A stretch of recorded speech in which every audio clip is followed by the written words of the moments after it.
Today, we're diving into one of the most influential and, let's be honest, misunderstood collections of writings in all of human history. But to really get it, we have to start by throwing out the single biggest assumption most of us have about it. So just for a minute, forget the idea of a single leather-bound book that you can hold in your hand. Let's start with a totally different question. What if the Bible is actually something way more complex and honestly way more fascinating? Because here's the thing, it's not a book, it's a library. An entire collection of scrolls and manuscripts written by dozens and dozens of authors in multiple languages over a span of about 1,000 years. And like any ancient library, it has its main collection, but it also has hidden rooms and some long-forgotten shelves. So that's where we're going to start, by exploring those hidden rooms, because the version of the Bible most of us know today is really just one edited selection from a much, much larger body of ancient Jewish and Christian writing. Now, this whole process of selecting which books made the cut comes down to one important word: canon. A canon is basically the official list, right? It's the collection of books that a particular religious community decides are authoritative scripture. But here's the twist that shaped history. Different communities had very different ideas about what should be on that list.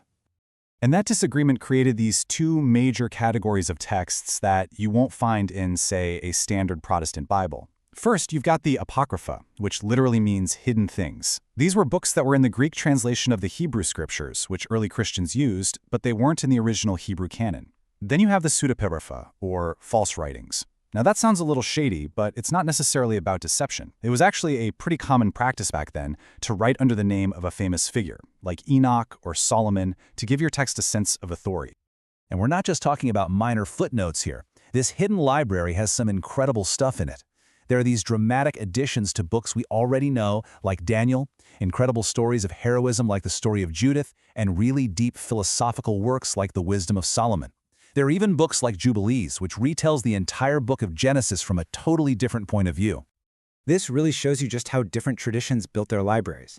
I mean, if you open up a Catholic Bible today, you'll find books from the Apocrypha, like Tobit, Judith, and 1st and 2nd Maccabees, right there in the Old Testament. But the Protestant tradition decided to follow the original Hebrew canon, so those books aren't included. It's the same foundational library, just with a slightly different official collection on the shelves. For centuries, all these differences were the subject of some pretty intense scholarly debate. But then, in the middle of the 20th century, a real-life treasure hunt in the desert completely blew the doors off the library and changed everything we thought we knew. Okay, so the story is amazing. It starts over 2,000 years ago, between about 250 BC and 68 AD. A Jewish community living at a place called Qumran, near the Dead Sea, hid their sacred library in a series of caves. And these scrolls just sat there, completely undisturbed for almost 2,000 years, until 1947, when a young shepherd literally stumbled upon them.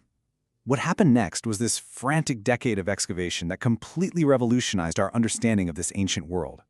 The sheer scale of what they found it's breathtaking.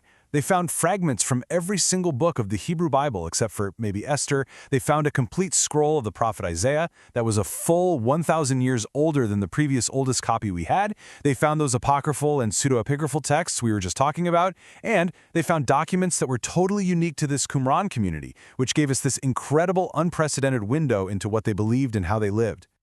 But the single most important discovery wasn't any one particular scroll. It was a realization. It was this aha moment.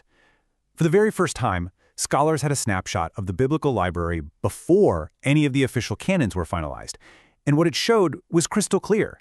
The text wasn't some single stable monument. No, it was a living, breathing, fluid collection of traditions, with different versions of the same books existing right alongside each other.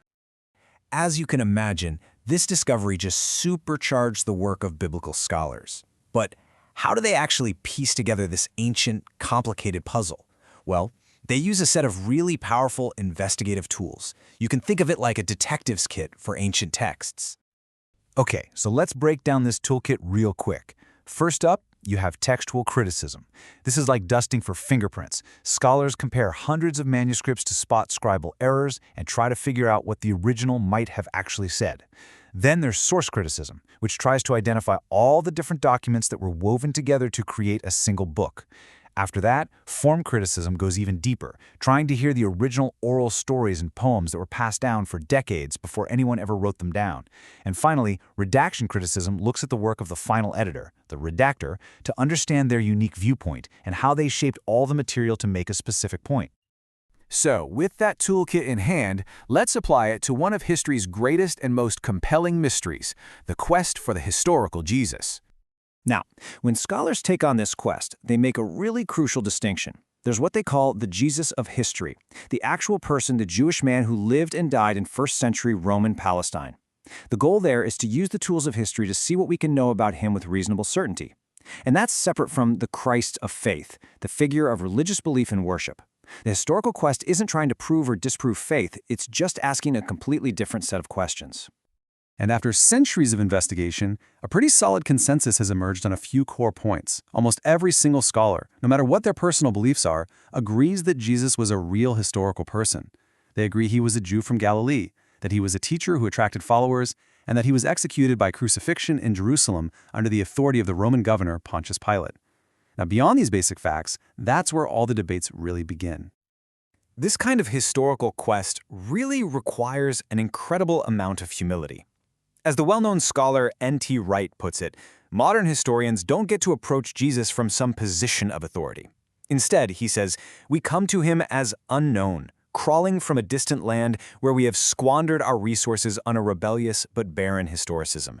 It's just a powerful reminder of how little we can truly know for sure when we're looking back across 2,000 years of history. So, what's the big takeaway from all of this? I think it's that the story of this ancient library is, well, it's far from over. It's a story that is still unfolding right now. The central idea here is a really profound shift in perspective. The Bible isn't a single book that just dropped out of the sky. It's not a stone monument fixed and unchanging for all time. It is a dynamic, living library that was assembled and debated and copied and translated by human hands over thousands of years. It has a messy, complicated, and deeply, deeply human history. And that, really, leaves us with one final question to think about. What does it mean for a collection of texts considered sacred by billions of people, to have such a vibrant, complex, and undeniably human story behind its creation? That's a question whose answer is still shaping our world today. If you enjoyed this little journey into the library, let us know by liking and subscribing. There's always another hidden room to explore. Thanks for watching.